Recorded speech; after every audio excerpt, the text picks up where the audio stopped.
السلام عليكم البنات، لاباس عليكم؟ هانيات كي درتو مع التحضيرات ديال رمضان؟ بديتو شويه ولا باقي؟ المهم الله يبلغنا رمضان ان شاء الله ولا يدخلوا علينا بالصحه والسلامه. كما كتشوفوا اليوم راني حضرت سلو على الطريقه ديالي انا، ما فيهش الدقيق ولكن هاد سلو صحي بزاف. نبداو على بركه الله، بسم الله. كما كتشوفوا معايا هنا عندي زلافه ديال حبوب الصوجه.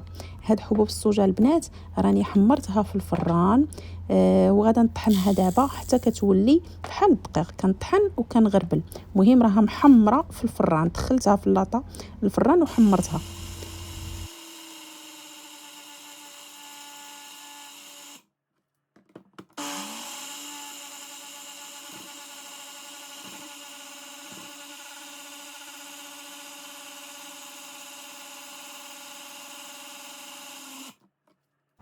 كطحنوها مزيان مزيان وكتغربلوها في الغربال الرقيق البنات، في الغربال الرقيق حتى كتولي بحال الدقيق.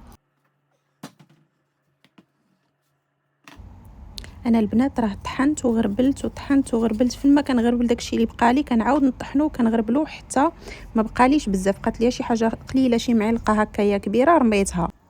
وهنا كما كتشوفوا معايا راه عندي زلافه ديال حبوب الشوفان اللي حمرتها في الفران. كما كتشوفوا راها محمره. كنطحنها وكنزيدها على العناصر. هي البنات فاش كنبغيو نحمروها انا كندير فيها معلقه ديال العسل، كنلبسها مزيان بها. كنلبس واحد ليكات د بلاستيك وكنبقى نلبس في هذاك العسل مع الشوفان، عاد كندخلو الفران. عرفتوا كيفاش كيجي؟ تقدروا ميم ديروه وتصوبوا به سميتو، تزيدوا عليه دوك المكسرات وسميتو باش كتصوبوا هذوك لي باغ بروتييني، ولا تقدروا ديروه حتى هكايا وتبقاو تزيدوه على مكسرات وتزيدوا عليه الحليب وتاكلوه في الصباح بحال الكورن فليكس. كيجي خطير وزوين بهذه الطريقه.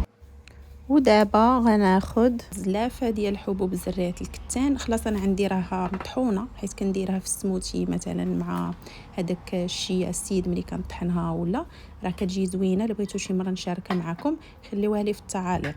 المهم كناخد زلافه ديال زريعه الكتان اللي مدقوقه ومطحونه، كنحمرها في المقله. هاي من بعد ما حمرتها ما نحتاجش نطحنها لانها مطحونه، وغنزيدها على المكونات الاولين.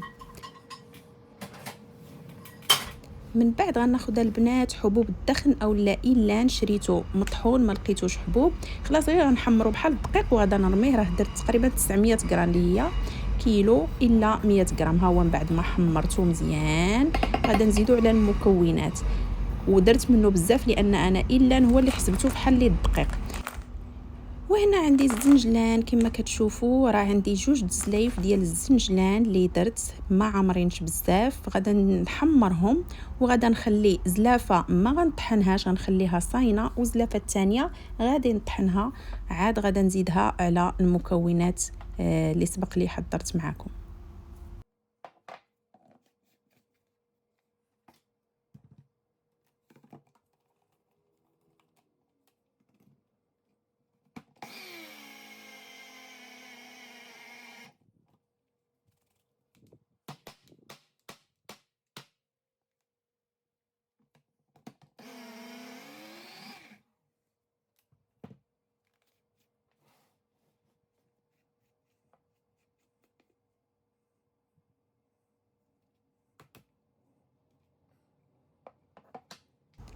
ومن بعد البنات غادا ناخذ النافع. انا راه ديما كنكتب عليه كيتلف ليا، هو حبه حلاوه.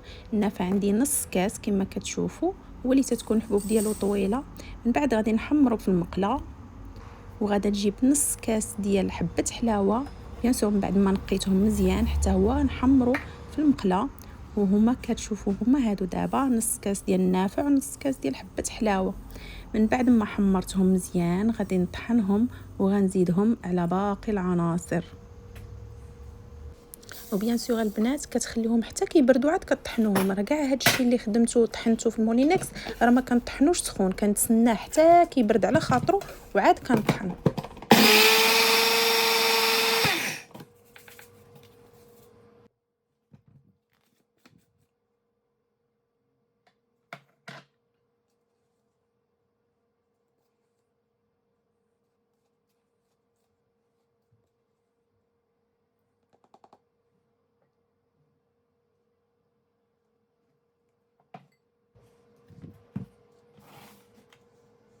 وهنا كما كتشوفوا من بعد ما طحنت النافع وحبه حلاوه زدتهم على العناصر كاملين.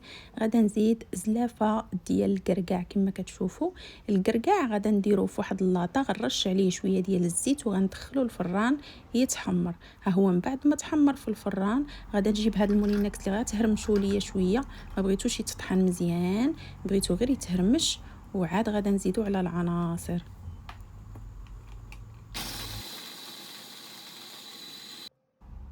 كما كتشوفوا الكركاع خصو يبقى غير فحال هكا، ما يتطحنش حتى يولي بودر، يبقى هكا يا حبيبات باينين.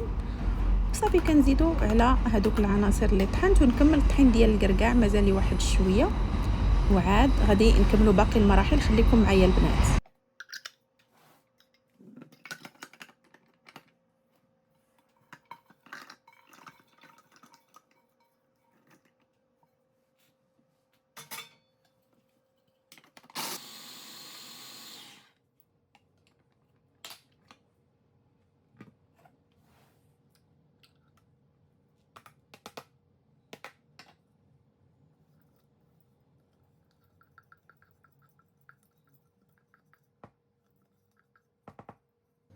ومن بعد غادا نجيب اللوز اللي هو محمر. المهم ديروا زلافه ديال اللوز، انا راه ما كملاتليش زلافه، هادشي اللي بقى لي اللوز، وكطحنوه حتى هو وكتزيدوه على المكونات اللي سبق وحضرتها معاكم.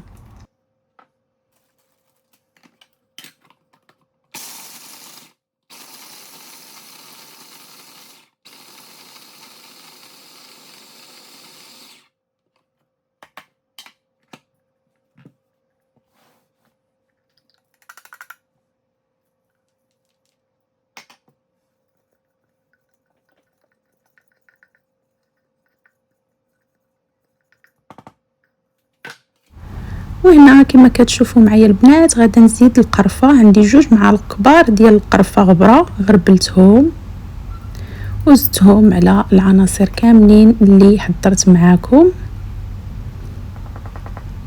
وغناخد شويه ديال المسكه حره كما كتشوفوا، غادي نزيد عليها شويه سنيده وغادي نطحنها. المهم انا حاولت بالكاس ولكن ما قدرتش، من بعد كانت قاصحه شويه المسكه الحره، من بعد طحنتها مع السكر في المولينكس كما كتشوفوا.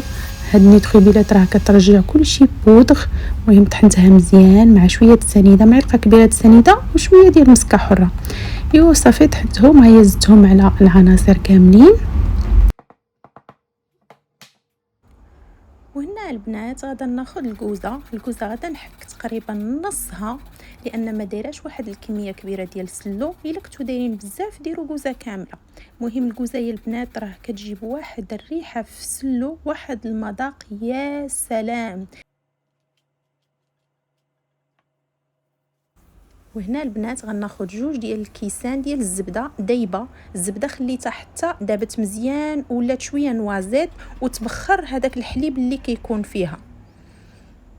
هنا عندي العسل كما كتشوفوا، العسل على حساب شحال نتوما باغيين ديال الحلاوه في هذاك السلو. انا كنبقى نخلط وكنذوق، كايني في العسل ما عنديش شي قياس ديال الحلاوه كذا. فاش كتكونوا كتحركوا كتبقاو تذوقوا السلو ديالكم. الا جاكم هكاك بغيتوه في الحلاوه صافي راه هو هذاك، حيت انا ما كيعجبنيش الحلاوه بزاف، اذا كندير الكميه اللي غادا تعجبني في السلو صافي. وكنبداو نخلطوا. هنا اللي عندها شي صحه البنات توريها وتبين لنا على حنتها، كتحركوا مزيان باش كتمجدوا هذوك العناصر.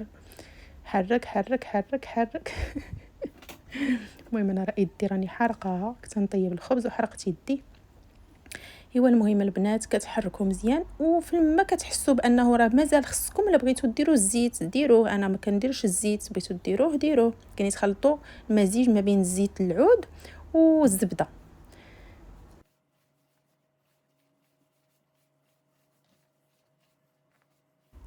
ايوا كما كتشوفوا البنات كنبقى نخلط حتى كنلبس هذوك العناصر كاملين بالزبده والعسل وكيمتزجوا مزيان. وإلا احتاجيت شويه، انا بالنسبه لي راه ما زدتش شي حاجه، بقيت كنزيد غير في العسل حتى حسيت بالمذاق ديال السلو هكاك خصو يكون في الحلاوه زعما اللي كنبغي انا. بالنسبه لي البنات كما كتشوفوا هذا هو السلو ديالي. انا ما كيعجبنيش طلق الزيت بزاف ونطحن هذوك العناصر حتى كيوليو مزيتين، ما كيعجبنيش داك السلو اللي مطحون ما كتحسيش بالزرارع فيه. هذا هو سلو بهذه الطريقه كيعجبني، كيكون هكايا بحال الزميطه ديال بكري اللي كيصوبوها بالقمح اللي كيطيبوه وينشفوه ويحمصوه ويطحنوه بالرحى. هذيك الزميطه راه مذاقها كان تقريبا العشق ديالي الابدي، باقي لي دابا في العقل ديالي صراحه. داكشي علاش انا كندير سلو بهذه الطريقه، ما كنطحنوش بزاف، ما كنخرجش له ليدام، كيعجبني هكا. واللي وصل معايا حتى لنهايه الفيديو كنقول له شكرا بزاف على الثقه وعلى حسن المتابعه. كنتمنى تكون الوصفه ديالي نالت الاعجاب ديالكم، والى وصفه اخرى ان شاء الله. شكرا على حسن الاستماع، وبسلامه ورمضان كريم.